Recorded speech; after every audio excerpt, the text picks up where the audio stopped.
بسم اللہ الرحمن الرحیم۔ اگر کسی سے فجر کی نماز قضا ہو جائے تو وہ ظہر کی نماز کے ساتھ اس قضا کی ادائیگی کر سکتا ہے یا نہیں، یا اگلے دن فجر کی نماز کے ساتھ اس کی قضا کی ادائیگی کریں گے؟ تو بہت سے لوگ یہ کہتے ہیں کہ جب بھی کوئی نماز قضا ہو جائے تو اگر فجر کی نماز آپ سے قضا ہو جائے یا ظہر کی نماز آپ سے قضا ہو جائے تو آپ نے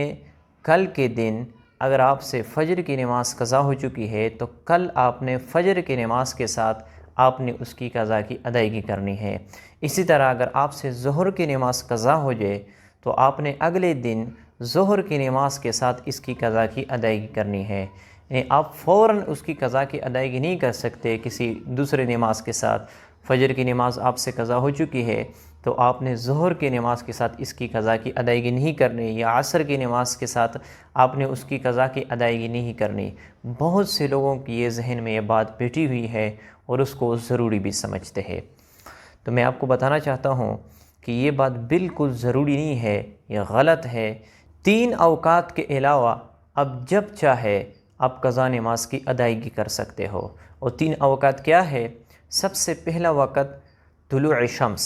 یعنی جب سورج نکل رہی ہو تو اس وقت آپ نے کوئی بھی نماز نہیں پڑھنی،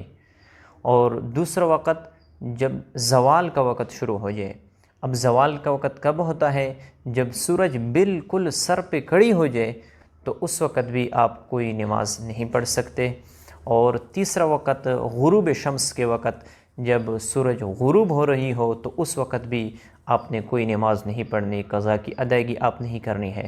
تو ان 3 اوقات کے علاوہ اب جب چاہے قضا نماز کی آپ ادائیگی کر سکتے ہو۔ تو یہ جو بعض لوگ اس طرح کرتے ہیں کہ اگر فجر کی نماز اس سے قضا ہو جائے تو سمجھتے ہیں کہ جب کل کا دن فجر کی نماز کا وقت ہوگا تو اس وقت میں نے اس کی قضا کی ادائیگی کرنی ہے،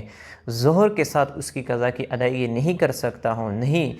بلکہ آپ فجر کی نماز کی قضا کی ادائیگی اب ظہر کے وقت بھی آپ کر سکتے ہو، اور آپ جو ہے نا، جب فجر کی نماز آپ سے قضا ہو جائے تو جب سورج نکل رہی ہو اس وقت آپ نے قضا کی ادائیگی نہیں کرنی، جب طلوع شمس ہو جائے تو اس وقت آپ اس کی قضا کی ادائیگی کر سکتے ہو اسی دن۔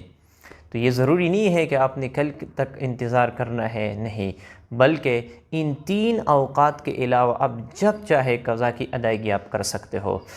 اب سوال یہ پیدا ہوتا ہے کہ اگر کسی سے فجر کی نماز زیادہ قضا ہو چکی ہو تو اس کی ادائیگی کا کیا ترتیب ہے؟ تو یاد رکھنا، اگر کسی سے 5 نمازوں سے زیادہ قضا ہو چکی ہو، 6 ہو، 7 ہو، 10 ہو، 100 ہو، 200 ہو، تو اس کی قضا کی ادائیگی کا یہ ترتیب ہے کہ آپ نے نیت اس طرح کرنی ہے کہ مجھ سے جتنی بھی فجر کی نمازیں قضا ہو چکی ہے ان میں سے اول نماز کی قضا کی ادائیگی کرتا ہوں،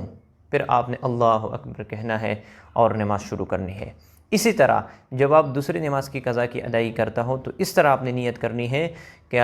یا اللہ، میں فجر کی نماز مجھ سے جتنی بھی قضا ہو چکی ہے ان میں سے اول نماز کی قضا کی ادائیگی کرتا ہوں۔ ہر دفعہ آپ نے اول کا لفظ کہنا ہے، ہر وقت، کیونکہ جب آپ ایک نماز کی ادائیگی کرتے ہو تو اس وقت دوسرا آ جاتا ہے، وہ اول ہوتا ہے، تو اس طرح یہ ساری جو پٹی ہے قضا نمازوں کی وہ سارا ختم ہو جائیں گے۔ اسی طرح اگر آپ سے ظہر کی نماز زیادہ قضا ہو چکی ہو، جن کی تعداد زیادہ ہو، یعنی 5 سے زیادہ ہو، 6 ہو، 7 ہو، 200 ہو یا اس سے بھی زیادہ ہو، تو اس کا بھی آپ نے اس طرح نیت کرنی ہے کہ مجھ سے ظہر کی نماز جتنی بھی قضا ہو چکی ہے ان میں سے اول نماز کی قضا کی ادائیگی کرتا ہوں۔ ایک نیت یہ ہے۔ دوسری نیت یہ بھی آپ کر سکتے ہو کہ مجھ سے فجر کی نماز جتنی بھی قضا ہو چکی ہے ان میں سے آخری نماز کی قضا کی ادائیگی کرتا ہوں، آخری لفظ کہنا ہے۔ اس طرح ظہر کی نماز اگر آپ سے زیادہ قضا ہو چکی ہو، جن کی تعداد 5 سے زیادہ ہو، تو اس کا بھی یہ نیت ہے کہ ظہر کی نمازیں جتنی بھی مجھ سے قضا ہو چکی ہے ان میں سے آخری نماز کی قضا کی ادائیگی کرتا ہوں۔ تو اس ترتیب سے آپ نے نمازوں کو قضا کی ادائیگی آپ نے اس طرح کرنی ہے۔ اور یاد رکھنا، زندگی میں جتنا بھی ہو سکے اگر آپ سے نمازیں زیادہ قضا ہو چکی ہو، خصوصاً فجر کی نماز، کیونکہ اکثر لوگوں کا یہی مسئلہ ہوتا ہے کہ رات کے وقت لیٹ سوتے ہیں، پھر اس سے فجر کی نماز قضا ہو جاتی ہے۔ اور یاد رکھنا، ایک نماز کو قضا کرنا جان بوجھ کر یہ بہت بڑا گناہ ہے۔ حدیث مبارکہ میں ہے، حضور صلی اللہ علیہ وسلم فرماتے ہیں من ترک الصلاۃ متعمدا فقد کفر، کہ جس نے جان بوجھ کر فرض نماز کو قضا کر دی تو اس نے کفر کیا۔ تو جمہور محدثین فقہا اس بات پر ہے کہ وہ کافر تو نہیں ہو جاتے ہیں لیکن کفر کے قریب ہو جاتے ہیں، یعنی بہت بڑا گناہ ہے۔ تو جتنا ہو سکے آپ زیادہ سے زیادہ نمازوں کی قضا کی ادائیگی کر لیں تاکہ آپ کا ذمہ بری ہو جائے، آپ کا جو کھاتا ہے وہ صاف ہو جائے۔ اور جہاں تک سنتوں کی بات ہے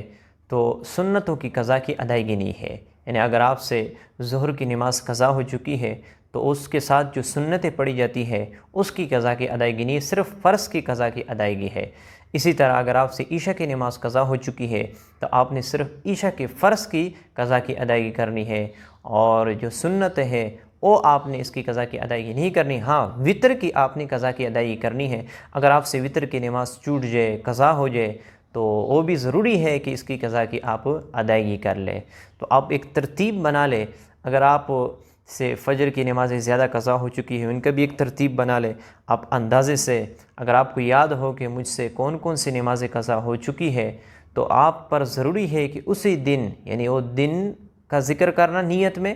اور تاریخ کا ذکر کرنا، اور نماز کون سی نماز آپ سے قضا ہو چکی ہے، ظہر کی، فجر کی، یہ ضروری ہے۔ لیکن اگر آپ کو پتہ نہ ہو، دن کا بھی پتہ نہ ہو اور تاریخ آپ کو معلوم نہ ہو تو پھر آپ نے اس طرح نیت کرنی ہے جو میں نے آپ کو بتایا ہے کہ جتنے بھی نمازیں مجھ سے فجر کی قضا ہو چکی ہے ان میں سے آخری نماز کی یا اول نماز کی قضا کی ادائیگی میں کرتا ہوں۔ اس ترتیب سے آپ پھر نیت کر لیں، اور یہ ضروری نہیں ہے کہ اگر آپ سے فجر کی نماز قضا ہو جائے تو پھر آپ نے کل تک انتظار کرنا ہے اور فجر کے ساتھ آپ نے اس کی قضا کی ادائیگی کرنی ہے، نہیں، بلکہ جب بھی آپ کو موقع ہو، حدیث مبارکہ میں ہے کہ جب بھی آپ کو یاد آئے تو آپ اس کی قضا کی ادائیگی کر لیں۔ ہاں جب یہ تین اوقات نہ ہو، وہ تین اوقات جو میں نے آپ لوگوں کو بتایا ہے، سورج جب نکل رہی ہو اور سورج جب سر پہ کڑی ہو جائے اور جو سورج غروب ہو رہی ہو، ان تین اوقات کے علاوہ جب چاہے جتنے چاہے آپ قضا کی ادائیگی آپ کر سکتے ہو۔